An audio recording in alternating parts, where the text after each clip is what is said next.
மறுபடியும் சாரி கடைக்குள்ள சாமத்தில பொங்கலும் நானும்.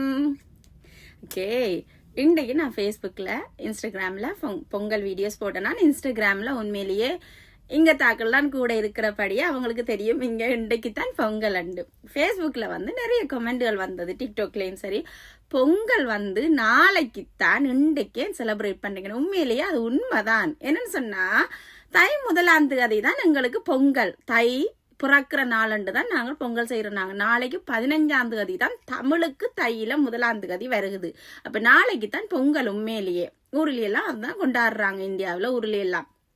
ஆனா இங்க லண்டன்ல இன்றைக்கு கொண்டாடுறாங்க. நானும் யோசிச்சுட்டு நேற்று நைட்டு மட்டும் குழப்பத்துல நான் இன்றைக்கு விடிய ஒலிம்பிட்டு கூட யோசிச்சேன். நான் இன்றைக்கு பொங்குவோமா நாளைக்கு பொங்குவோமான்னு யோசிச்சுதான் கொஞ்சம் பொங்கல் டிலே ஆனதும் யோசிச்சு கொண்டு இருந்தேன். நான் தனியை தான் பொங்கி போட போறணும், எல்லாரும் பொங்குவீங்க. சில பேர் நாளைக்கு செய்ய போறோன்னு செய்யாம இருக்கிறாங்களா. ஆனா என்னது ஊரோட ஒத்து வாழன்ற ஒரு பழமொழி இருக்கு தானே. சோ அந்த பழமொழிக்கு ஏத்த மாதிரி எல்லாரும் இன்றைக்கு பொங்கி போடக்கல, நான் தனியை நாளைக்கு பொங்கி போட்ட ஒரு மாதிரி இருக்குமேன்றதுக்கான சரி ஊரோட ஒத்து வாழுவோம்.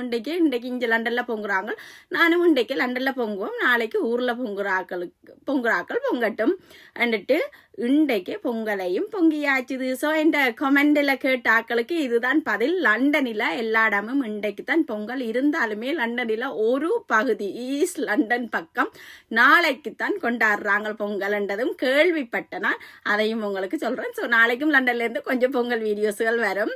இன்னொரு வீடியோவில் உங்களை மறுபடியும் சந்திக்கின்றேன்.